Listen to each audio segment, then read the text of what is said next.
Welcome back, Attack. I'm Skyland Shore, and this is going to be my first impression review on the new action RPG for mobile, Spirit Lords.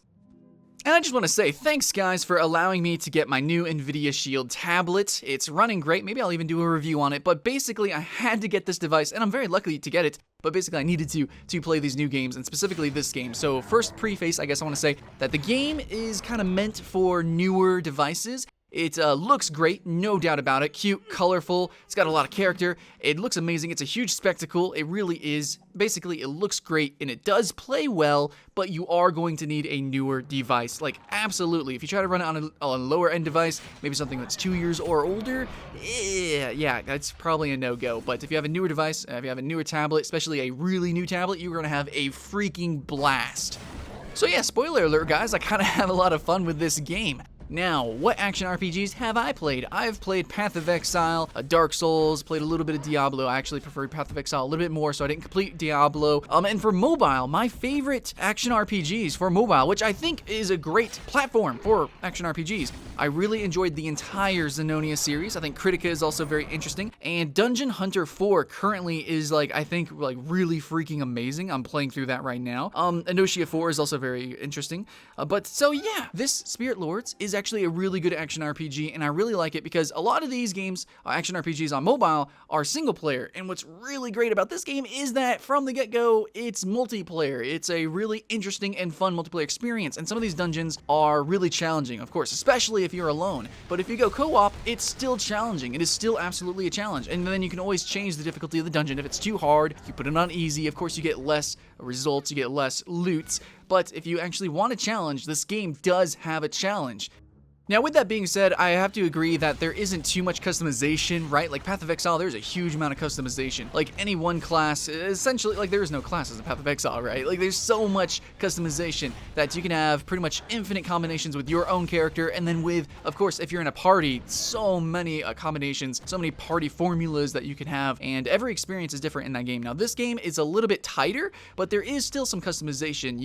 The game name, Spirit Lords, you actually are going around and getting these spirits and equipping them into different slots for your different abilities. Sometimes they just modify the ability, sometimes you get entirely new abilities. So every character kind of has a mobility ability, they have an AoE attack, they have an ultimate, and they have utility skills, and then they have their auto attack. These can all be modified, but sometimes, like your leap, sometimes it will explode whenever you land, depending if you have a fire elemental. Sometimes it'll stun if you land, depending on if you have a lightning elemental. Sometimes it'll change entirely. Now, I think for one of the utility attacks or your AoE attacks, you can change it out and you can actually get totems. So yeah, very reminiscent of Path of Exile, how you can totally change out some abilities, but really for the most part, it's a bit more stagnant. It's a bit more simple. If I had to compare it, Path of Exile would be rated M, for mature, for adults, and then Spirit Lords would be fun for the whole family, and I would say really more meant for children, or honestly, it's actually kind of mechanical too. It's not just for children. This game does have challenge, but for the most part, I would have to say that it probably can't compete in terms of sheer depth with other action RPGs. But definitely for, I guess you could say, a multiplayer action RPG for the mobile, it's probably the best. Now, one thing that I really enjoy about the game is that its touch controls are fantastic. Phenomenal, actually. In fact, normally, I guess I would want to play with the digital D-pad, and it does have that option, and it's pretty well done. Whenever you play with the digital D-pad, it makes the skill shots actually very difficult to land. The game becomes incredibly mechanical. So it's actually really, I think, really fantastic how they did the touchpad controls, and they just, I guess, really intuitive, perfectly intuitive. So I play with the touchpad controls. It's really easy. You just click where you want to walk, you walk in that direction, and you kind of have this auto attack. So kind of similar how to where PC games don't have auto aim, console games have auto aim. This is the same. In action RPGs on the tablet, generally you have a slight auto aim. So if you're near an enemy and you press attack, your character will turn to that enemy and attack. It's kind of like that in this game, but I guess the coding for it, the AI, is just, I feel, really smart and really well done. However, that coding, that AI, that sort of smart aim, that goes away whenever you're using the digital D-pad. So just saying, I think it's better just to use the default touchpad controls. It's so much smoother and more intuitive, even if your hand gets in the way a couple of times. Even for me, who was uncomfortable with using that kind of control scheme, I found it significantly better. So yeah, I just wanted to say that. I really like Spirit Lord's intuitive controls. I think if you are an adult playing with your child or a family member, you both are going to have fun and both fall into it really quickly. But yeah, it being an action RPG, I should probably mention that, well, the role-playing is, I think, fair. It's pretty good. The dialogue is really colorful. It's short, which I really like. It's really short, to the point. It's got its character. Yeah, you know. The questing is pretty cool. There's a lot of like side quests and stuff that you can do. And the world, the world building itself seems very interesting. The whole spirit aspect, and then the fact that I guess animalistic races are able to devour spirits, and then we can take spirits and morph them and transform them. I'm trying to say, it's got a good story, it does, but it's gentle with it. It's not in your face like Path of Exile, blood and gore and zombies and stuff, it's gentle.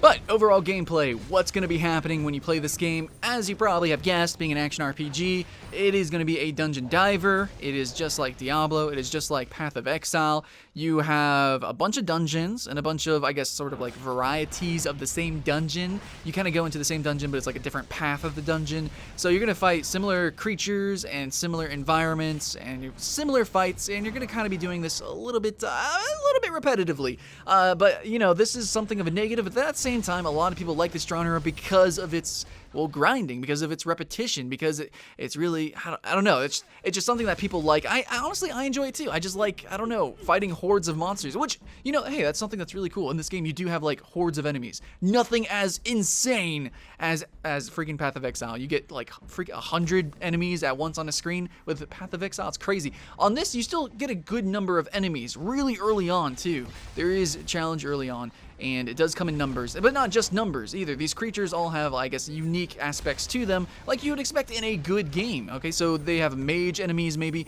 you are fighting mage gnolls, and they actually teleport away, so you have to use your leap ability to catch up with them, and you want to kill them first because they do the most damage per second.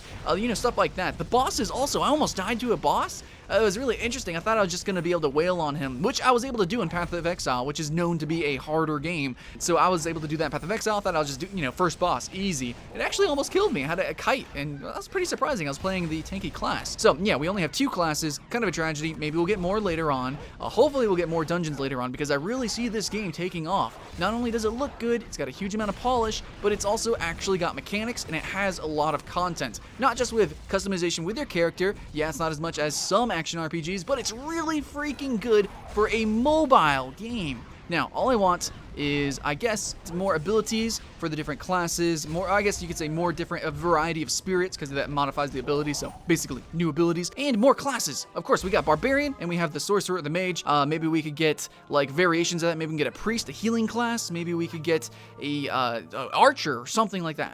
That would be really interesting. I would really like to see that, but overall, I'm completely satisfied with my free purchase, because it's a free freaking game.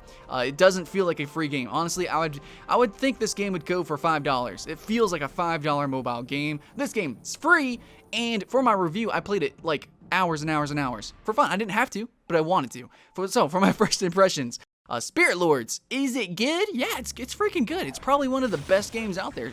Yeah, there's a limitation on classes, so it's a little bit boring, but overall, it's a good game. Absolutely worth trying. Okay, so thanks for watching, guys. I'm Skyline Shore with Attack Gaming. Please like and subscribe so that you can stay notified. Please come back, Attack. And as always, oh man, dude, as always, I freaking love your faces. Welcome back, Attack. Today we're going to be talking about the top 10 free-to-play MMOs for this year, for 2015, and I think across all the genres for free-to-plays, we've seen so much innovation in MOBAs, in MMOs, in like card games. We've seen so many new things this past year, and hopefully, maybe, probably so, 2015 is going to be just as exciting.